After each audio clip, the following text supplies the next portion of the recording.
దసరా రోజున జమ్మి చెట్టును ఎందుకు పూజించాలి అనే దాని గురించి తెలుసుకుందాము.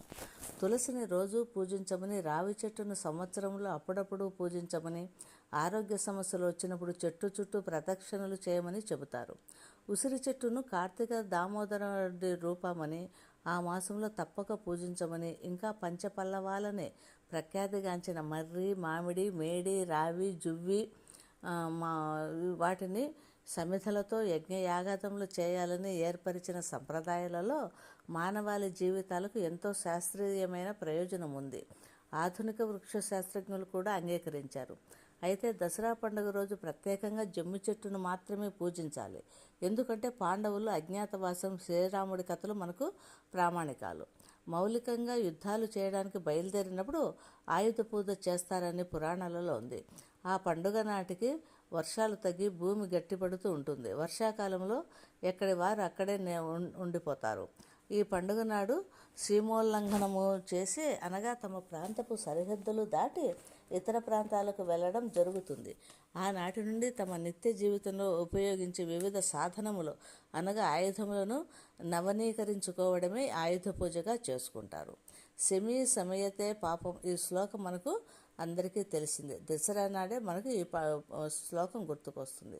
సాధారణ నిత్య నైమిత్తికములలో భాగం కాని ఈ వృక్షమును సంవత్సరానికి ఒక పూట మాత్రమే పూజించటానికి శాస్త్రీయత ఉంది. ప్రకృతిలో పంచపల్లవాల మాదిరిగా సాధారణంగా వాడుకలో ఉండే వృక్షం కూడా కాదు. ఒక విధంగా విజయదశమి రోజు గుర్తుకు వచ్చే వృక్షం ఇది. మన పూర్వీకులు అర్థరహితంగా ఏది ఒక సాంప్రదాయంగా నిర్ణయించరు. ప్రతి ఆచారము, సాంప్రదాయము సామాజికగా, వ్యక్తిగత జీవితము భద్రముగా, సౌకర్యవంతముగా ఉండటానికి మరియు ఐహిక అముష్మిక ఆత్మోన్నతి దానికి నిర్ధారించుతారు.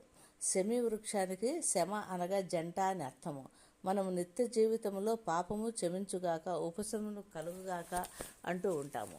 శమ అంటే పాపము క్షమించుట అని అర్థము. శమి వృక్షము పాపము శమింపచేస్తుంది, శత్రువులను లేకుండా చేస్తుంది.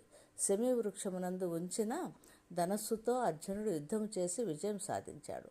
శమి వృక్షము శ్రీరాముడు కూడా పూజించాడు. పూజ చేసిన విల్లుతో రావణుడిని హతమార్చాడు. వినాయక చవితి రోజున చేసుకునే పూజలో ఈ యాకు 12వది. జమ్మి యాకులను ఉన్న ఆధ్యాత్మిక ప్రాధాన్యత రీత్యా వాటిని బంగారంతో సమానంగా భావిస్తారు. అందుకే ఈ చెట్టును సురభి అంటే బంగారము అంటారు. అంతేకాక ఆధునిక కాలంలో ఈ చెట్టు ఆకులను రకరకాల మందులలో వాడి అనేక రోగాలను నయం చేస్తున్నారు. ఈ చెట్టు మనకు ప్రకృతి వనరు. ఈ దసరా కాలంలో ఆకుపచ్చని ఆకులతో కలకలాడుతూ ఉంటుంది.